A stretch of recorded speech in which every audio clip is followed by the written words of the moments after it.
Welcome to another exciting episode of the NIDS View, a weekly show of the National Institute for Deterrence Studies, where we are advancing peace, promoting stability, and helping you to think deterrence.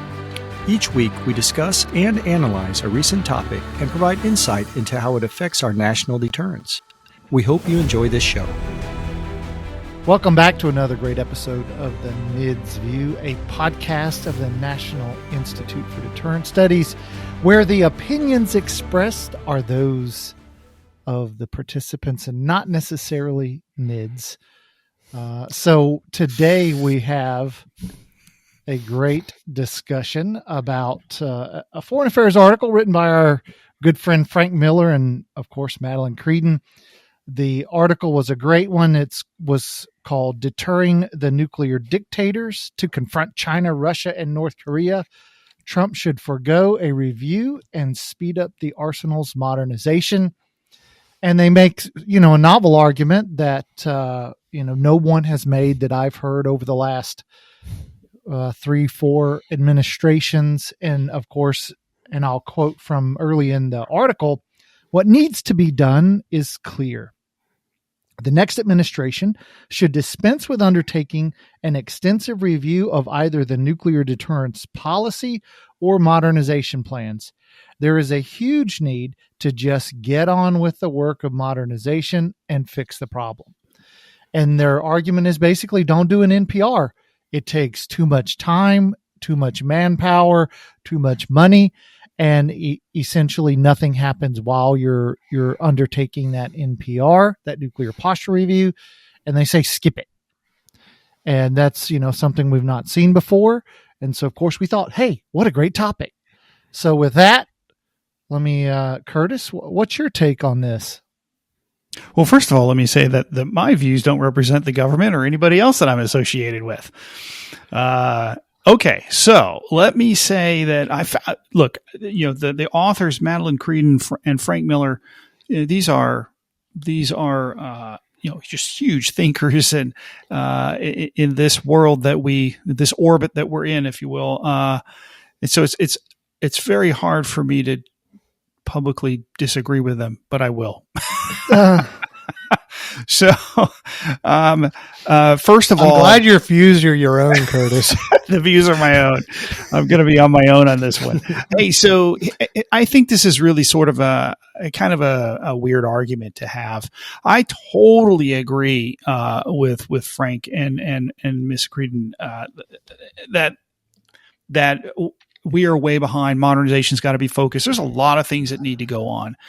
And I'm sure we'll get more into this as we go on. But here's the thing about an NPR. First of all, this is a unique situation here where we already have a Trump NPR.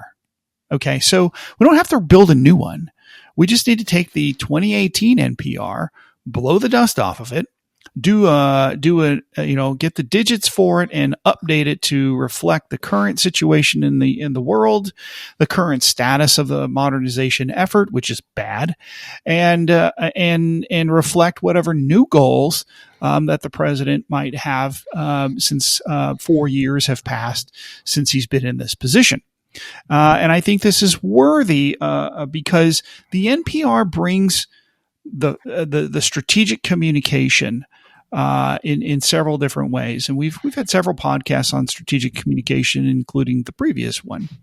And that is as it must convey to the force, to Congress, to our allies, and most importantly, our adversaries, what is important to the Trump administration with regard to nuclear deterrence. And I think, the purpose of that is can't be ignored. The communication to the world is the most important thing here, and adding more ambiguity to this question, I don't think helps where we are. Next, the document does 3 things at the very least, in addition to strategic communication, and that is it's a requirements document. It sets forth to specifically the force that when they are working their palms, working their budgets, that they can point to a document and it says right in here, General, that we're supposed to have this. So we need to be funding for it. it's important to the commander in chief. Second, it lays out timing issues. Because of the cycle of way things are going, it will set that by virtue of the fact that it will set priorities. That's the third item. We got to have some priorities here. We need to know not only what we need versus what we can do without or have delayed, but we need to know in what order do we need these things. And I think if we can have a document that sort of it sort of updates what the old NPR was under Trump, the realist worldview, and then ensure that the requirements, the timing, and the prioritization is clearly articulated in there. Then they have a document, a public document, that both the president, Congress, the chairman, the SecDef, everybody who's engaged in this can look at the industry and say, this is why we need you to speed up the modernization issue that I think the two authors were most concerned with. Interesting. I wonder, though, do you think that, I think it was your second point, in terms of requirements documents, don't we have other requirements documents that are, without it, let's suppose you were to just dump the NPR and say, we're not going to have any NPR. This one's terrible and we don't want to spend time, to write a new one. You would still have all the requirements documents. You would still have all that. And you would have, you've got the GEF and the nuclear annex, and you've got all the stuff that tells the force how to operate, and NSA has its marching orders, and we still have that. So, I agree with you. It's sort of your main outwardly focusing strategic communications tool. But, if you're going to update it, do you also have to go through sort of the normal process where, there's a ton of people involved and everybody coordinates and you fight out where you disagree. And that's part of why they take a year or more. Do you say, you know what, we're not going to do that. I'm going to have one dude or dudette or two dudettes, update it and nobody gets a say. And that's just what we're going to do. Would you slim the process, or would you, because there's a formal process that we go through every time. Do we dump that process? Do we create a new one? What does it look like? No, you streamline the process. So the NPR is like every other bureaucratic document. It's a function of product and process, and so you can streamline the process in such a way that leadership can really do this quickly. And I think you don't need a large team of people, because you're not reshaping policy. When policy went from Obama to Trump to Biden, each time it was a reinvention of the policy because they were so different. And this needs to happen again, because the Trump 2.0 is going to be a different policy than the Biden administration. And if you don't fix the umbrella document, then all of the other sub documents that refer to that, I think are actually going to be harder to change out, because now you're going to have to root them out and make sure that they're matching each other and that they're informed by the right people, and nobody sees it, because all of those documents that you're talking about, Adam, are largely, in the, behind closed doors, or classified in some manner, and it becomes much more difficult and much less transparent. I think the one thing about nuclear and deterrence writ large, it is more effective when it is transparent and clear, not only to the American people, but to the allies and adversaries who are looking at these things. To me, if there's the one document that we have to produce, it's this one. There are plenty of public documents we could probably do without. This isn't one of them, in my opinion. What if, and I want to bring this up, I know Jim was going to say this, so I'm going to cut him off because this was his suggestion. He hasn't said anything. What if Get out of my head. What if we take the 2018 NPR, we give it to, OpenAI or Siri or one of those, and say, Siri, OpenAI, update this, or ChatGPT. That's what I'm thinking of. ChatGPT, update 2018 NPR for current circumstances. And then boom, we've got it in what? A matter of a couple minutes. None of the other stuff is necessary. AI's finally done its job. What do you think? Yeah, well, that's interesting, but that was a great idea on your part, Jim, by the way. I'll tell you what, I don't know where in my head you were, but it definitely wasn't in the thinking part. Anyway, so yeah, well, I mean, that's about as credible as saying, why don't we just take the 2018 NPR and hand it to Russia and China and say, what in here would deter you and what's not in here that will deter you? I'm sure we'll get a good answer. But yeah, let me take a look at this. So when Curtis said his opinions were not his own and he started going on some rant that was a tangent I wasn't expecting, my opinions are my own. And since I'm the president of NIDS, I have to say my opinions are those of NIDS too.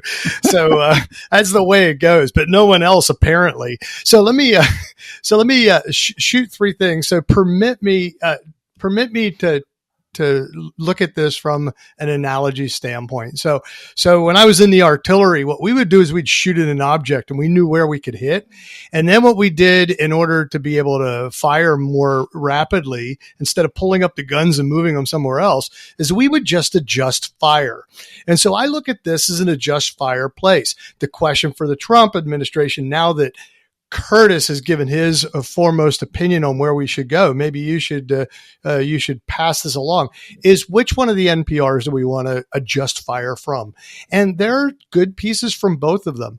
But I'll get to the deterrence piece at the end, but my view is whatever we need to do, in my opinion, the other thing about deterrence is it has to be rapid. And that's why we did adjusting fire, because if the NPR covers what we're going to do 2 years from now, what the heck is going on for the next 2 years when other rapid developments are occurring?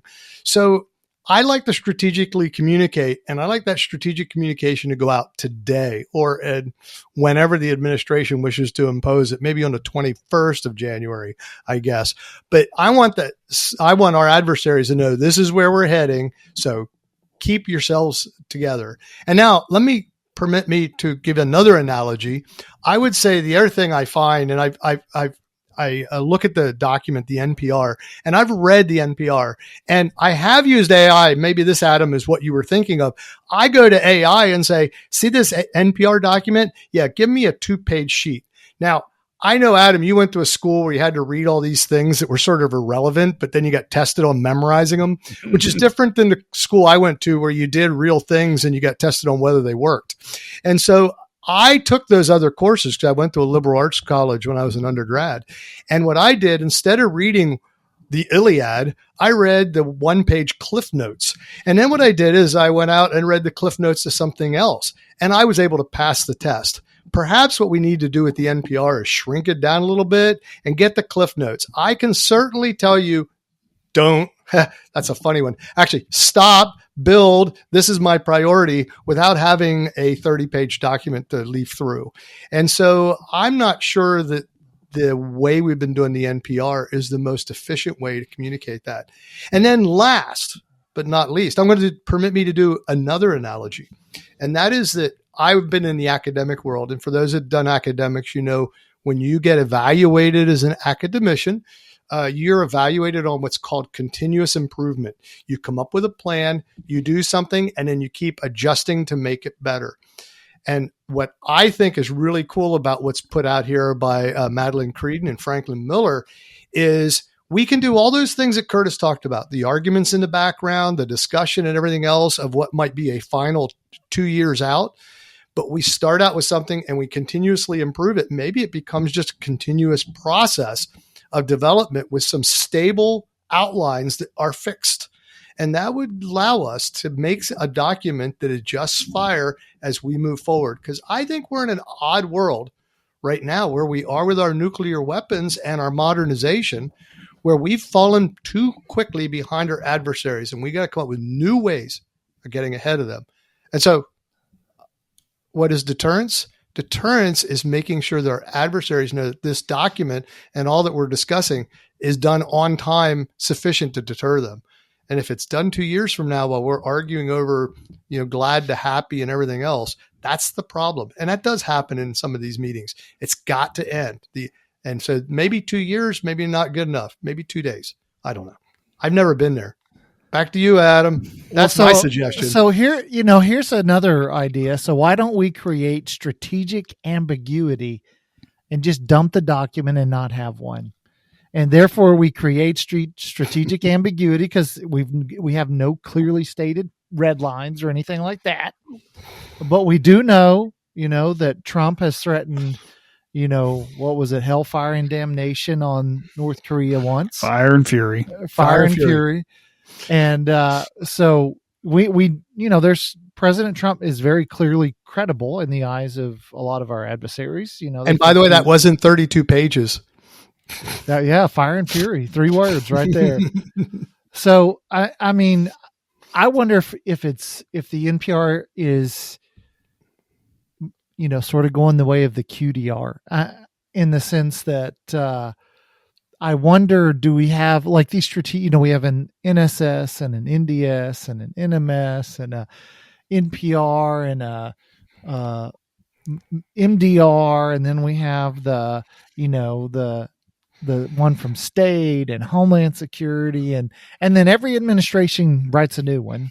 And I sometimes wonder how useful the whole lot of them is. And even in terms of, messaging, because if you look at the Biden administration, they talked about, removing the hedge and all this and that, and then it ended up being pointless because it wasn't even valid when they wrote it, because the things were already changing before they published it, it was outdated. That's my point. Thank you. You were in my head, Adam.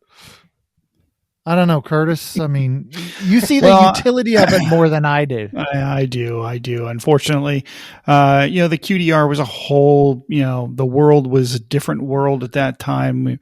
We were, the prime superpower, and we could think in 4-year cycles. Now we can't. Now we're lucky to think in every 4 months, we're adding $1 trillion to the deficit. So we can't necessarily think too far in advance per se, but we have to have a starting point. You have to have a place that sort of begins. And I don't disagree that, I hate double negative. Sorry. That, we shouldn't have a smaller version. Maybe it could be slimmed down. I think you're supposed to say, I don't not disagree. I don't not disagree. I think that's what say. I don't disagree. Yeah. So anyway, I'm going to lose track here and you're breaking my old man thought. What I'm more interested though is when I look at the guidance, what I want to see this time, if any of the Trump authors are out there, is I think we should have the NPR looking at a now and later sort of scenario. There are things that we need to do now to bolster deterrence that we are not doing, because the current administration isn't interested in doing some of these things. And specifically in light of the fact that everything is delayed in the modernization or the later part, that you need to address that in such a way. And I mentioned before, I'm less concerned about, the cost or some of the rising cost of the modernization effort, and much more concerned about the fact that everything keeps moving 2, 3, 4 years to the right. Absolutely. This is a much bigger problem because even when they move to the right, they're going to get more expensive. And we're not talking about that. We're only talking about that they're expensive now and they're going to be late. And so this is the challenge. And so now we've got to fix this gap that it keeps moving to the right because our industrial complex is for whatever reason, just not able to meet the original deadlines. And I'm not going to pick on all of those folks about what's going on there, but I think this is where prioritization is important in the NPR.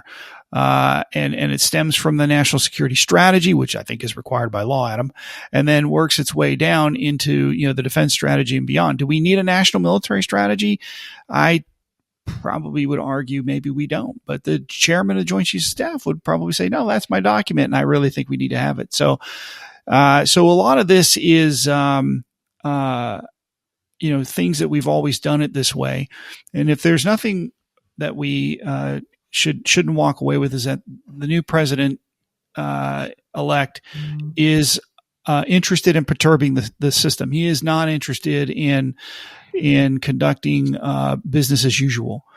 And so what I'm asking is that if you're going to change the way we do business, and I'm all for that, it's even more important to explain to the force what you're going to do and what your prioritization is about it. And so again, I say not producing this document or some version of it or some kind of it that is open and airable and referable to everybody out there. I think we're going to hamstring our domestic work on here as much as our international communications. Yeah. Hey, Curtis. Yeah. By the way, Cliff Notes. That's what we need. But anyway, yeah. So since I started out with 3 points, more than one page, by the way. Maybe it depends. But anyway, going back, I started out with 3 points. Now I want to make 2 points. So we're getting closer to the end of the show. Okay. So my 2 points. One is that everything said here. Remember that a deterrent strategy, 100% deterrent strategy, too late, is worse than an 80% deterrent strategy, on time. So you got to get there and then you can adjust off of that. So I still think the process of getting to a point of start, however we do that, Curtis, is a good idea. The second piece, though, is getting back to deterrence with this strategy that's laid out in this article. The one thing I think it's missing, and I like to always look at this, is why in the world is it taking so long to modernize? What other impediments? Not having an NPR is not what's reducing our ability to modernize faster. The NPR is not driving that. What's driving that are all the other things that need to be stripped away from the whole process in terms of logistics and oversight. There's too doggone many things that get in the way. And I like the way that they lay this out and saying, let's just get focused on getting this done and getting it done properly and on time. And that's the other part that comes out of this article that I haven't seen many people addressing. How do we reduce, what used to take, 4 years? I think one of our colleagues had talked about it took 4 years to get all the holes in the ground in 1958, but now it's going to take us 65. I mean, come on, people. We're Americans. We can do much better than that. When's that going to happen? Well, if to Frank Miller and Madelyn Creedon's argument here is that we need to just sort of not be sidetracked by that and just focus on getting this stuff done. While I share the sentiment, the reason why this stuff isn't getting done is because we haven't made it a national priority.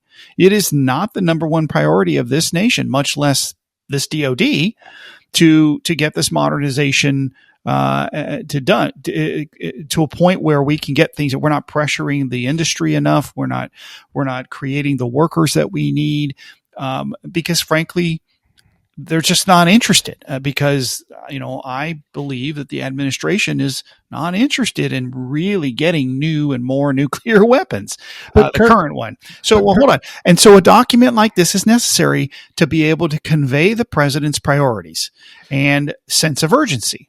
You've got to have it somewhere. You just can't will it to happen. You've got to have a document, a chance for the new president to say, hey, this is what is most important to me in my vision of how we're going to protect and defend the sovereignty of the United States and keep the peace and stability of the world. But I don't think that I agree that conveying that in a document, but I don't think the way we've been doing the NPR is the document that's needed. We need something more streamlined. We need something more focused. The focus should be on what are the I had to sift through the last NPR to find out where the priorities may have been.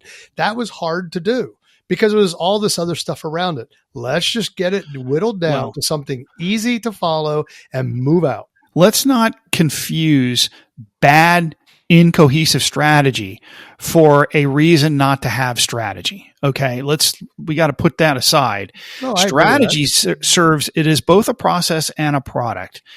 Strategy helps you to identify these priorities and match them with resources, ends, ways, and means, that sort of thing. And then it's a product, right? It is the document at the end that becomes the source guidance for everything else that needs to happen.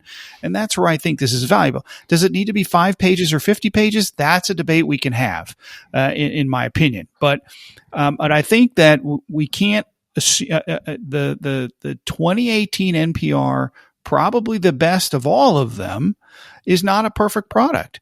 And the 2022 NPR was written in such a way that the writers had to position themselves. They had to play Twister and put themselves in the shapes of pretzels in order to write that document, because the world was in such a way that it didn't allow them to pursue the strategy of minimizing or reducing the prominence of nuclear weapons in our defense strategy. You just couldn't do that. Is part of the problem not, and this is one thing I don't hear people talk about.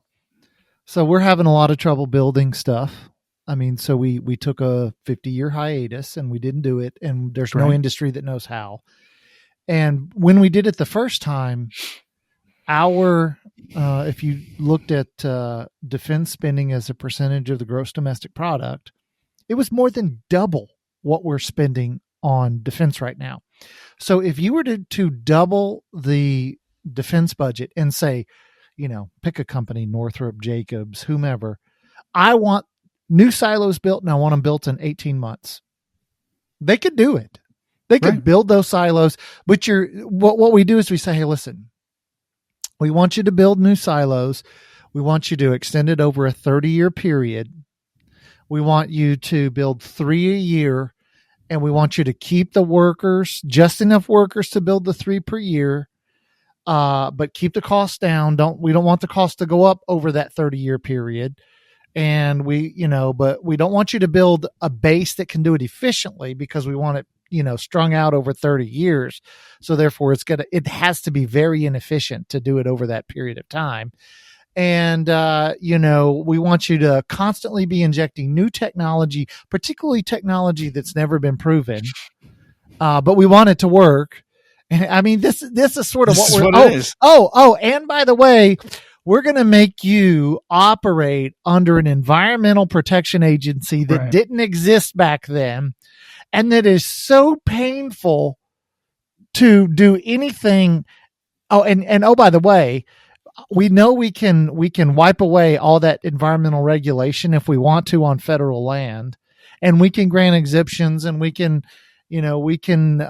create, or we can authorize, what is it? The Industrial Relations Act, I think, and we can make a lot of this stuff go away, but we're not going to do that. And then you've got industry that's like, oh man, this is going to, and then everybody's where's the like, profit of this? Yeah, I'm just going to get sued and get. This is where I tell you, this is where Lee Zeldin, who's going to be the next EPA administrator, this is his contribution to national security, if there ever was one. Yes, is how he is going to help the DoD and the contracting organizations that are going to have to do this work out in the over 40,000 miles of missile fields in eminent domain and all these sorts of things. This is where this is going to have to really be supported in such a way. The Chinese just built 300 silos in the Gobi Desert in 2 years. How do you think they did that, Adam? No NPR. No NPR. That's really, yeah, that's right. Great answer. Yes. Well, it's a lot of things, but it wasn't because of their strong EPA and OSHA laws, right? And everything being tested in courts in order to do that. Again, it is the American process. We are our own worst enemy when it comes to this, but these are the costs. And to your point, Adam, we spread out these costs over 30 years, and then we can't figure out why, it's so much more.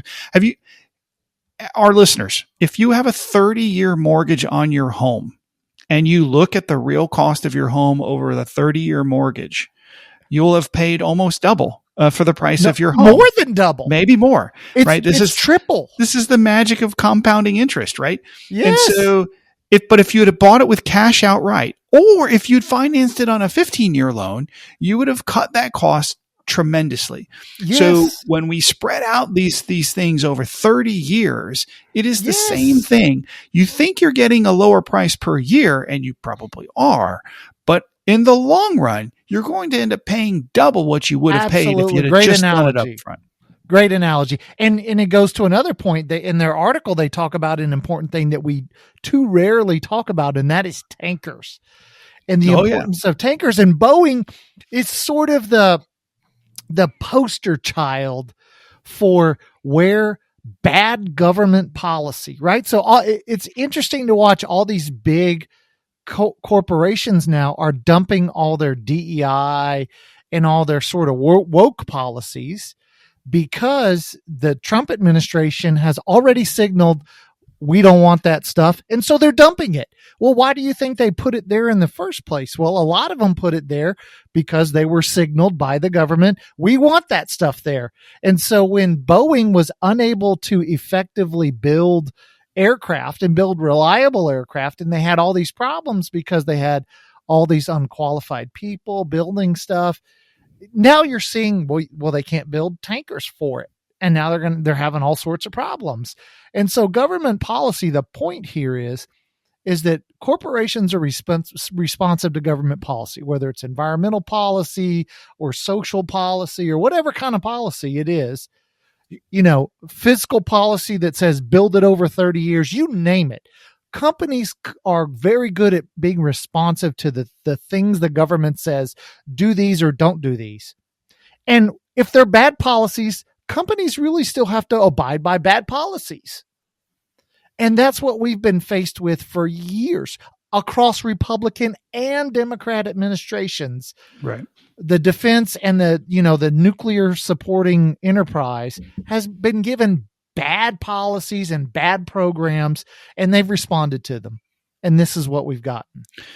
So let me add, spot on, Adam. I don't know how to add to any of that per se, but let me say this. I'm really troubled by the fact that, the issue with tankers, ballistic missiles, did we forget how to make these things? There's really not any new technology here. I don't understand why it's so difficult. I know the KC-46 has had some challenges, and obviously the Sentinel program is now delayed and so forth. We've built ICBMs in a lot shorter amount of time. The ICBMs are not the problem. The missile itself is on time and on task. Well, it's the infrastructure. The test flight's been delayed. Well, the infrastructure has been the big problem with it. It hasn't been the missile. I agree. The infrastructure is something that it sounds like that the services may have missed on this, but I would say that I just don't want us to maybe there's other ways to do this. I mean, SpaceX builds rockets pretty well. I mean, could Elon Musk build an ICBM? I just don't want it to come back and land in its cradle. But that's a good point. Yeah, but I would imagine that there's other ways to do this. We outsource any of this stuff. I think the Chinese are interested pretty well. The Chinese are interested in building for us. I mean, what could go wrong? Yeah, what could go wrong? So I'm just here's the thing, America. We're the only free democracy in the Western world that has a strategic bomber force and an ICBM force. We need to know how to do this stuff. We need to be able to do it right and quickly and within a reasonable cost. And we should make this a priority for America.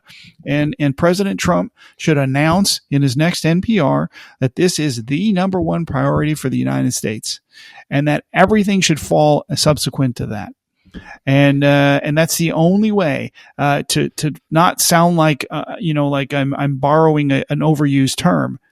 And I hate the pun here, but we need a Manhattan-like project to really place the emphasis of what needs to happen here. Otherwise, we're going to see delay after delay after delay and excuse after excuse after excuse. Because in the end, Adam, those who don't want nuclear weapons would love nothing more and for the Minuteman IIIs to sort of rust in place. And then all of a sudden there's just, well, we're just going to have to live without them. Oh yeah. Jim, final word. I do have final word. I want to walk our listeners back just a little bit to the discussion on the mortgage of money with money, because there's another side of this that we don't see, because I don't want to get back into the same situation where we are before, or where we are now. And that is that when you talk about mortgaging, I want to go the other way around. We bought a lot of our bomber fleet and our ICBMs in 1950s, 1960s, and 1970s dollars. So now they are cheap because we have them. But, so the time value of money goes the other direction as well. And so recapitalizing them is going to take a lot more money to build that out. But it's not the nice thing is our economy has grown since then. And that's where mortgaging early and buying late is really what we're doing. So this is actually a great cost savings when you look at it from that standpoint. But I think we waited too long. I think we over mortgaged our triad completely. We should have begun this process a lot earlier and gotten on the bandwagon. That's where I don't see us having a strategy to continue where we're heading, continue where we should be heading instead of continue where we are heading. So I think this modernization is a drop in a bucket. And then what? Well, we should already be planning on the continuation of effort. So that's my last piece on this. I'll hand it back to That's right. Next gen ICBM. You got it. All right. Well, we are out of time. As always, we want to keep ourselves a drive time podcast. So we'll go ahead and do that. Of course, thanks, Jim, Curtis. Always a good discussion. It was a great article. So thanks, Madelyn and Frank, for writing a great piece. It was a great piece. I enjoyed it. And we all agree I think they're completely right to Curtis thinks, they're mostly right. It's a great idea, but let's do it on the short. And Jim says, just write the cliff notes. So Jim is right. That's all. And of course, we want to thank you, the listeners, for listening to the NIDS View, and remind you, don't forget about articles on GSR. Read those articles. Go to Think Deterrence. Check out our Twitter page. And we're recording this on the day after Giving Tuesday. So if you haven't made your Giving Tuesday donation yet, the National Institutes of Deterrence, I'm drawing a blank. I can't even think right now. Institute of Deterrence Studies. Deterrence Studies, I'm forgetting who I am. Right. So you need a refresher course. NIDS, of course, is a 501c3, so you can make a charitable donation just to hear our lovely voices every week. We'd appreciate that. And deduct it from your taxes before the end of the year. We're just like a church. We're tax deductible. So God loves us. I mean, he does. We're a peace organization. That's right. Peace through strength. So, think about that. And of course, as always, thanks for listening. And we want to remind you to think deterrence. Thank you for listening to the NIDS View. This show is produced under the NIDS Podcasting Network, a division of the National Institute for Deterrence Studies. NIDS is a 501c3 organization dependent upon donations to provide this podcast and bring about awareness of the peacekeeping value of U.S. strength and our national deterrence. You can catch all of our podcasts or provide feedback at thinkdeterrence.com. I would like to thank our producer, Kimberly Charrington, our sponsors, and all the fantastic members of the National Institute for Deterrence Studies for making this podcast possible. Stay tuned next week for another exciting and informative The NIDS View.